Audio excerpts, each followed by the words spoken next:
Alright guys, here today's top stories in Out to the World segment. Number 1, Moses Kuria, I suspect, could be a prophet and is currently in the wrong profession. Because a little while back he said this and it came to pass. Can I have another prediction? I use my prediction, so you cannot take me to court. Okay. Where's another prediction? Raila Odinga and William Ruto will work together.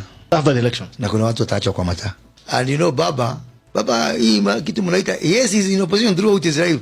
But look at, he's always where in the warm corner of the opposition. Indeed, the two ended up working together. Now, Prophet Moses Kuria has come back with another prophecy that out of anger, God will likely take 2 prominent leaders soon in order to teach the others a lesson. Here's the tip.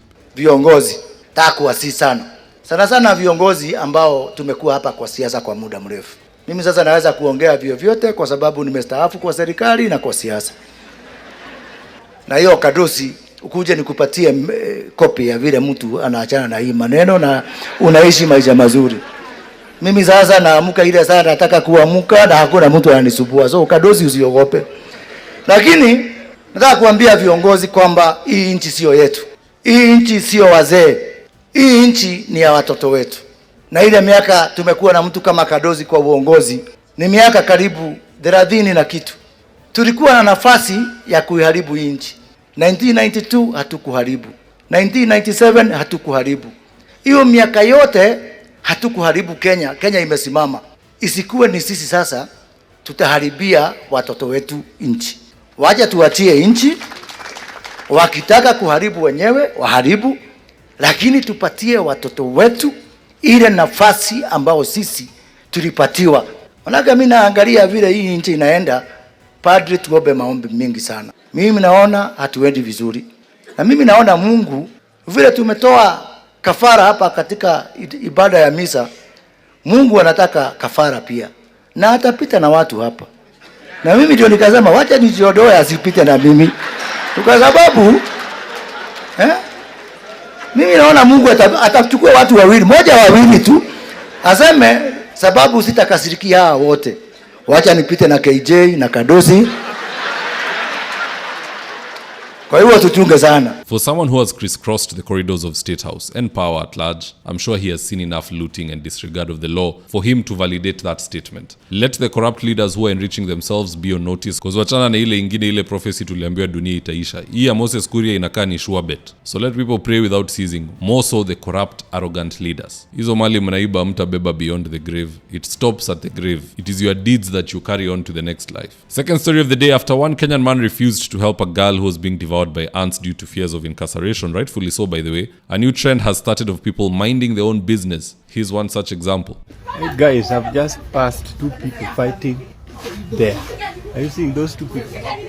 They are fighting. That is a husband and a wife. But I can't go and help. The way the world is cooked, I cannot go and help. Because the moment you reach there to start helping, they will tell you you are the one who has started the whole issue. So it's better I leave them fight. Maybe the winner will be given a trophy. Right there. Are you seeing there? I can't go and help. Mr. Kwanini, I feel like that is how EACC behaves with Kenyans. Wanapita wakirekodi wanasema, hii county wameiba, hii nini wameiba, but because of how the world is cooked, let people get serious. We need to mind our own business. Generally, yes, I agree. But ikifika kwa serikali, hii wizi wanafanya na abduction na mambo ingine yote, we have to keep them on toes. And even more than that, we have to make sure that we have a change of guard. It is so critical now more than ever. Third and final story of the day, apparently from the testimonies I'm seeing, if you do make an error and send money to the wrong person via MPESA, yule mtu umetumia pesa ndo ni kama akona all the power to decide whether you should be refunded or not, irrespective of whether you reverse. Just check out this story. Safaricom needs to do better as a company, especially hapa kwa MPESA. Yesterday nilituma 150 bob to a wrong number because I was paying for some food nilikuwa nimekula mahali, but nikakosea 1 digit because I was in a hurry, hata si kwenda kumulizia ni hii jina. Then as I was walking away after a distance of 300-400 meters, napata na kimbizwa kutoka nyuma, naambiwa you haven't paid. Nikamsema si nimetuma pesa sahihi, we have to recheck. Akaniambia jina sio, nikamuonyesha namba angalau aone sijamtapeli. There was a mismatch where I was supposed to key in 5 I key in 4. So later on nika initiate a reversal after an hour I think. I could go through by today morning when walikuwa wameniambia. I was mad. I had to call Safaricom. I told them I didn't get back my money. They said that the reversal was terminated at that point. Nikauliza kwani, they told me if the other recipient disputes that transaction, then the case is terminated at that point. Then nikamuliza, na sasa na pesa yangu itaenda wapi? Sababu if you are able kuangalia the transaction that I did at 2:52 p.m. And the transaction that immediately followed after that was the similar amount, and if you can be able to cross-check those account number, you can see there was a single mismatch somewhere. They told me they are able to see that, but according to their policy, if the other recipient, imagine, disputes the transaction, then the case is terminated at that point. I love that madam goes ahead and tells me, so when I ask her, how are we going to proceed from there? Then ama hivyo ndo tunazidi kunyanyaswa na Safaricom M-Pesa. Imagine ananiambia, if you feel you are not comfortable with the M-Pesa because that is your mistake, enda uanzishe kampuni yako ya money transfer. Very nice. Safaricom should seriously check on that. Nonetheless, here's the ad of the day. If you're in need of electrical wiring, solar installation, or electrical fittings such as strip lights, snake lights, downlighters, or chandeliers, contact Engineer Wycliffe at 0707 476602 and he'll get your house dapped up.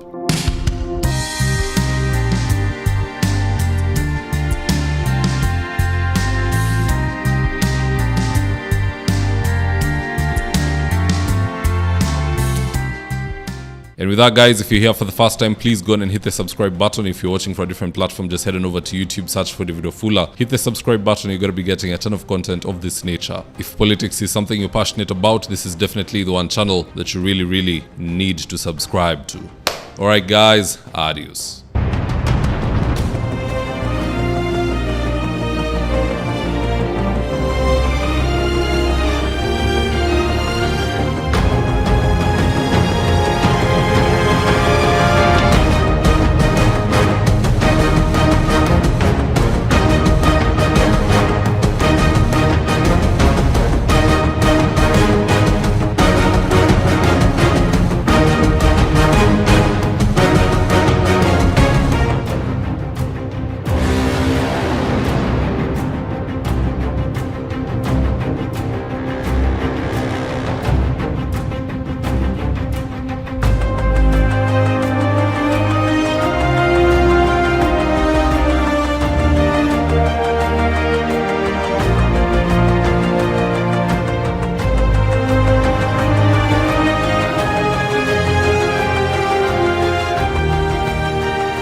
Thank you for choosing Mzitowafula as your primary news platform.